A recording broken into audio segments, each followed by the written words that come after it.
ادب کے لیے، کیونکہ بہت بڑے عالم ہیں، محدث ہیں، تو ادب کے لیے جمع کا صیغہ استعمال کیا، آپ لوگ ایسا کر لیجیے، آپ ایسا کر لیجیے۔ علیکم بابن شہاب، تعظیم کے طور پہ جمع کا صیغہ استعمال کیا جاتا ہے۔ انا اعطیناک الکوثر، اللہ تعالیٰ اپنے لیے صیغہ استعمال کرتے ہیں جمع کا تعظیماً، کیونکہ اللہ تو واحد ہے، وحدانیت ذاتی ہے اللہ تعالیٰ کی، تو خود استعمال کیا تو اللہ تعالیٰ عظیم واقعی ہیں، اور دوسرے استعمال کریں لفظی مشابہت کی جیسے کر سکتے ہیں۔ علیکم بابن شہاب، آپ پر لازم ہے ابن شہاب زہری سے ملاقات کر لینا، فإنکم لا تجدون احدا، کیونکہ آپ لوگ نہیں پائیں گے کسی کو بھی اعلم بالسنة الماضیۃ منہ، گزری ہوئی حدیثوں کا جاننے والا ان سے زیادہ، کیونکہ آپ کسی کو بھی ان سے زیادہ احادیث رسول کو جاننے والا نہیں پائیں گے۔ فإنکم لا تجدون احدا اعلم بالسنة الماضیۃ منہ، یہ آپ نے تلقین فرمایا، جس کو جو ہے 3 سطر میں بیان کیا ہے، اور یہ صاحب کتاب نے طبقات سے لیا ہے، طبقات میں سب چیزیں ہیں۔ رواہ ابن سعد اور والخطیب فی تقیید العلم، تقیید العلم نامی کتاب میں امام علامہ خطیب بغدادی اور ابن سعد نے اس کو لکھا ہے، تو وہاں سے عبارت لے کر کے اور اس کو ذرا موٹا کر دیا تاکہ پتہ چلے کہ وہاں سے لی ہوئی عبارت ہے۔ وَهَذَا التَّدْوِينُ وَقَعَ عَلَى رَأْسِ الْمِئَةِ الْأُولَى، اور یہ جمع حدیث کا کام 100 سال پہلی صدی پر واقع ہوا، پہلی صدی کے سر پر، یعنی پہلی صدی بالکل کھڑی تھی، موجود تھی، اس پر واقع ہوا، عَلَى رَأْسِ الْمِئَةِ الْأُولَى، اور یہ تدوین کا عمل انجام پذیر ہوا 100 سال پر، 100 سال کے آغاز پر، آغاز بھی وہی ہے اور 100 سال ختم ہوگا تو بھی وہی ہے۔ تو راس نیچے سے دیکھیں تو یہ اوپر کیا ہے؟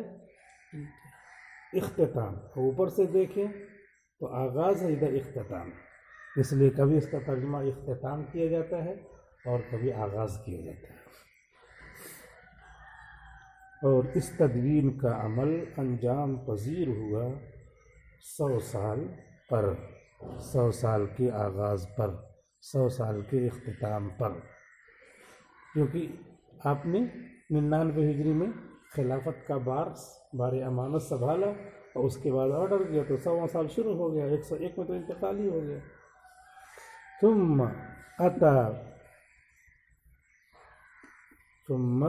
أتى بعد الزهرية في أثناء المئة الثانية، ثم أتى بعد الزهري في أثناء المئة الثانية من جمع الحديث النبوي على الأبواب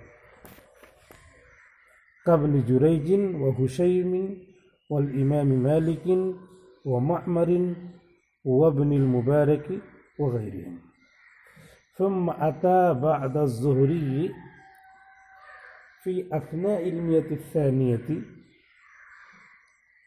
من جمع الحديث، یہ عبارت پڑھیں، پھر آئے امام زہری کے بعد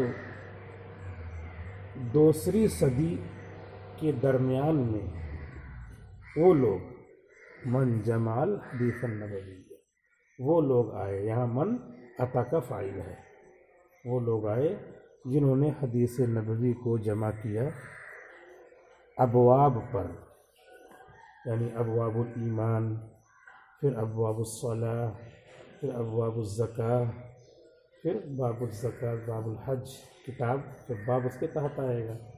اس طریقے سے جمع کیا دوسری صدی ہجری میں۔